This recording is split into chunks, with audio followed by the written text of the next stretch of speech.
नमस्कार दोस्तों, राधे राधे।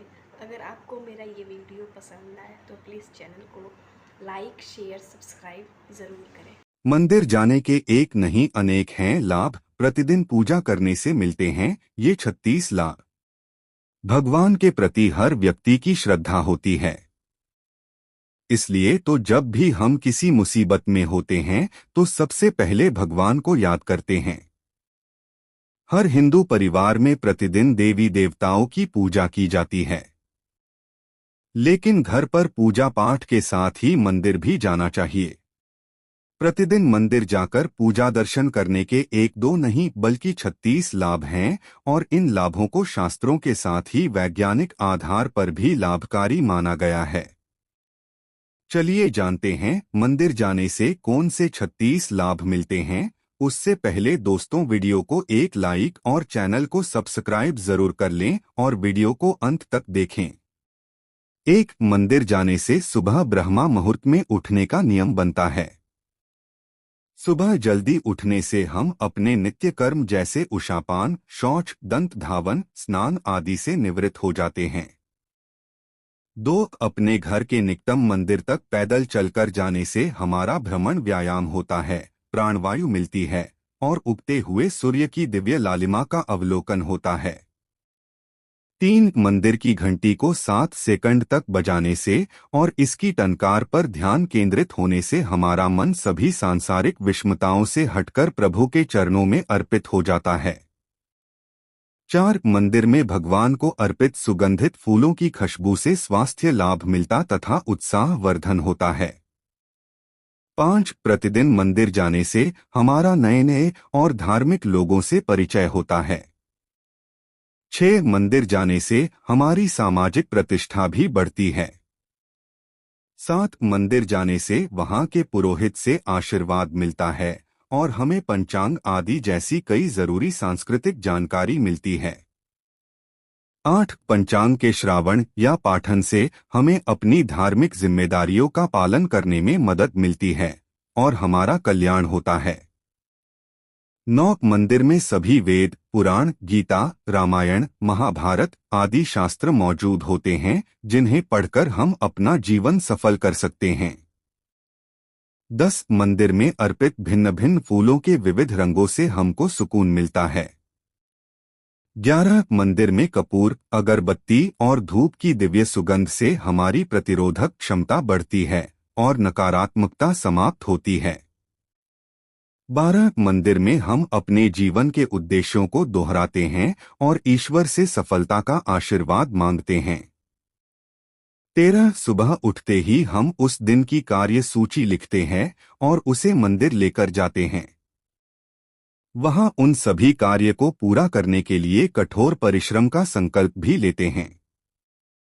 14, जब हम मंदिर में आरती और कीर्तन के दौरान ताली बजाते हैं तो हमें इस एक्यूप्रेशर से स्वास्थ्य लाभ मिलता है। 15, आरती में बजाई जाने वाली छोटी घंटी से हमारा पित्त दोष संतुलित होता है। शायद इसी कारण से गौमाता के गले में भी घंटी बांधी जाती है, क्योंकि ये सर्वमान्य है कि गाय में पित्त ज्यादा होती है। 16, आरती के दौरान चालीसा के जाप से हमारी वाणी में दिव्यता आती है। ओम के उच्चारण से हमारा चित्त एकाग्र होता है। 17, आरती के बाद शंख बजाया जाता, जो श्रद्धालुओं के लिए बहुत सुखदायी तथा स्वास्थ्यवर्धक है। 18, आरती के बाद हम भारत माता की, गंगा मैया की जय बोलते हैं, जिससे हमारी देशभक्ति जागृत होती है। 19, हर मंदिर में आरती के बाद गौ रक्षा तथा गौ हत्या बंद होने का संकल्प जरूर दोहराते हैं। 20, आरती के बाद हम ज्योत पर अपना हाथ घुमाकर अग्नि स्पर्श करते हैं। इससे हमारी कोशिकाओं को दिव्य उष्णता मिलती है और हमारे भीतर पल रहे सभी जीवाणु संक्रमण समाप्त हो जाते हैं। 21, ज्योत पर हाथ फेरने के उपरांत अपनी उष्ण हथेलियों को आंखों से लगाते हैं। इसकी गर्माहट आंखों के पीछे की सूक्ष्म रक्त वाहिकाओं को खोल देती है और उनमें ज्यादा रक्त प्रवाहित होने लगता है। हमारी आंखों की ज्योति में वृद्धि होती है। 22 ज्योत पर हथेली रखना हमारे द्वारा हुई सभी भूल चूक के प्रायश्चित का भी प्रतीक है। 23 आरती के बाद हम दंडवत होकर माथा धरती पर लगाते हैं, इससे हमारा अहंकार खत्म होकर धरती में समाहित हो जाता है। 24 मंदिर में भगवान के दर्शन के बाद हमें तुलसी, चरणामृत और प्रसाद मिलता है। चरणामृत एक दिव्य पेय प्रसाद है जिसे गाय के दुग्ध, दही, शहद, मिश्री, गंगाजल और तुलसी से बनाकर विशेष धातु के बर्तन में रखा जाता है। आयुर्वेद के मुताबिक यह चरणामृत हमारे शरीर के तीनों दोषों को संतुलित रखता है। 25 चरणामृत के साथ दी गई तुलसी हम बिना चबाए निगल लेते हैं, जिससे हमारे सभी रोग ठीक हो जाते हैं। 26 मंदिर में पूजा अर्चना के बाद जब हम भगवान की मूर्ति की परिक्रमा करते हैं, इससे पूरे ब्रह्मांड की दैवीय ऊर्जा गर्भस्थान के शिखर पर विद्यमान धातु के कलश से प्रवाहित होकर ईश्वर की मूर्ति के नीचे दबाई गई धातु पिंड तक जाती है और धरती में समा जाती है। 27 गर्भस्थान की परिक्रमा के दौरान हमें इस ब्रह्मांडीय ऊर्जा से लाभ मिलता है। 28 मंदिर की भूमि को सकारात्मक ऊर्जा का वाहक माना जाता है। यह ऊर्जा भक्तों में पैर के जरिए ही प्रवेश कर सकती है, इसलिए हम मंदिर के अंदर नंगे पांव जाते हैं। 29 मंदिर से बाहर आते हुए फिर से घंटी बजाकर हम सांसारिक जिम्मेदारियों में वापस आ जाते हैं। 30 मंदिर में सूर्य को जल अर्पित करने से हम उसकी अलौकिक किरणों से लाभान्वित होते हैं। 31 पीपल, बरगद को जल अर्पण करने से हमें वहां फैली खास तरह की ऑक्सीजन मिलती है। ये सभी एक दिव्य वृक्ष है जो बहुत अधिक मात्रा में प्राणवायु को चारों ओर विसर्जित करते हैं। इसके पत्ते इतने संवेदनशील होते हैं कि वे रात्रि में भी चंद्रमा की किरणों से ऑक्सीजन पैदा करते हैं।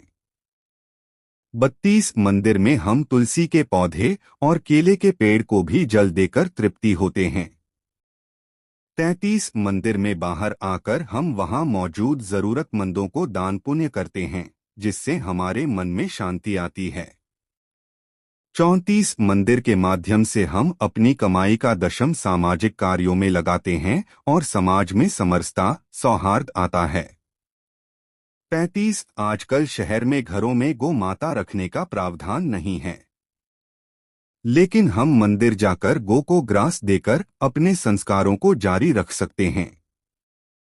36 इसलिए हम सभी को प्रतिदिन मंदिर जाने का संकल्प लेना चाहिए।